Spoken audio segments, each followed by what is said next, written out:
Alright, so today I'm going to talk about what we can do to try to revitalize downtown Houston, if we can achieve revitalizing downtown Houston. You know, so far we've done a lot of work in the past 10 years. If you look back from 1998 to today, downtown's an entirely new place. We've completely turned it around. It used to be, you know, just office buildings, that was it. That literally used to be downtown Houston, and over the past decade, a lot has changed and we made a lot of improvement, but we still have a long way to go if we want to make it a true downtown and a true center of the city. One of the first things we did in the early 2000s was we established the Downtown Houston Alliance, which was made up of a series of businesses that were operating downtown, and we did what we could to try to bring them together and manage, promote downtown. You know, they've done a lot of street work. They've made brick roads, they've made fountains, they've done all sorts of stuff to try to improve it, and the Downtown Houston Alliance is probably one of the biggest steps we've taken in improving it.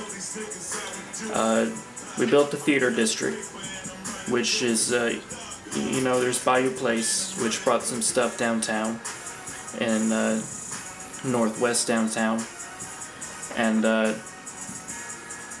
that's really not enough, but one of the main things we did was we built light rail, and we're now working on expanding it. We have the highest ridership per mile light rail in the country. It's only 7 miles, but what that shows is that it goes through all the right neighborhoods, and it goes through the center of downtown. And back in 2004, the light rail alone, you know, established a nightlife district that came and went, and there's still some nightlife there, but not as much as there was when the light rail first started. And now we're expanding our light rail. Light rail's under construction right now in downtown Houston, going out to University of Houston, going up to the North Line Mall outside the 610 Loop, and going out west to you know, the Southwest Houston area. One of the things we did, one positive about Houston, downtown Houston, is that we've always had one major retail establishment, and that's a 10-story Macy's that's downtown. We've had that since the 1950s. But recently we tried out the Houston Pavilions, which has the House of Blues, Lucky Strike Bowling, Forever 21. It has a big bookstore, has a restaurant owned by Yao Ming, all sorts of stuff. And, you know, that's a step forward, but even that is not enough for downtown, and I'll explain why in a little bit. We also built an aquarium nearby the theater district. We also built Minute Maid Park. We also built the Toyota Center, and right now under construction is a new soccer stadium, which is a pretty cool architectural design if you've seen the new soccer stadium.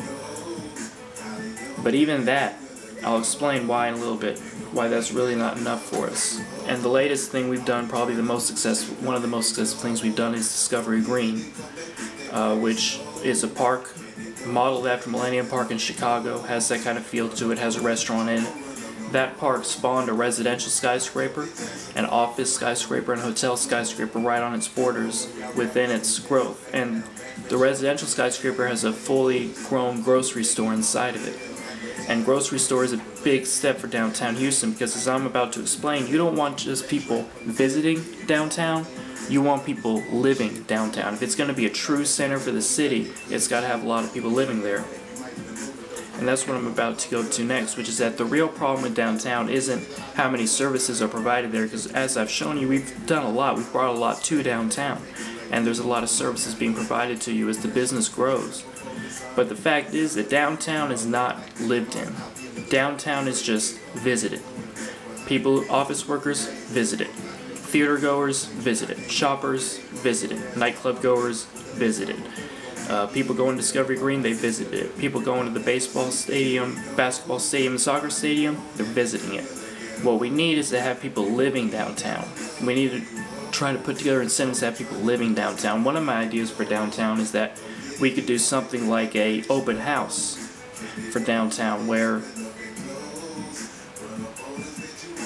we have each residential building downtown have on one day an open house where anybody can go to the apartments and see it, and we can make a big festival out of it, you know, clear the streets from the cars, have people walk in the middle of the street, have vendors there, make a festival out of it, and show off the residential prowess of downtown.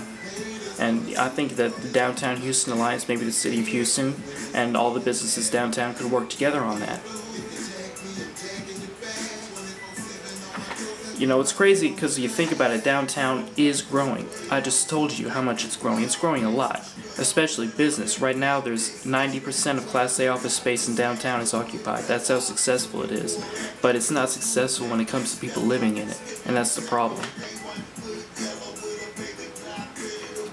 Now, here's where I think I'm going to put together the reasons why downtown living isn't growing. And that's because of most residential inner city, urban style, pedestrian friendly growth in Houston is going on in the western inner loop. And that's not in the form of skyscrapers being built, that's in the form of these 4-story mid-rise buildings with retail on the bottom, little park maybe in the middle of them, in the middle of the block, and, you know, parking lots, parking garages, parking in the back, or these townhomes that are right on the street which have parking in the back and just like a little itty-bitty garden. And that's the direction Houston is going. It's not going to growing downtown pedestrian environments. It's going to the western inner loop mid-rise pedestrian environments. That's the pattern Houston has right now.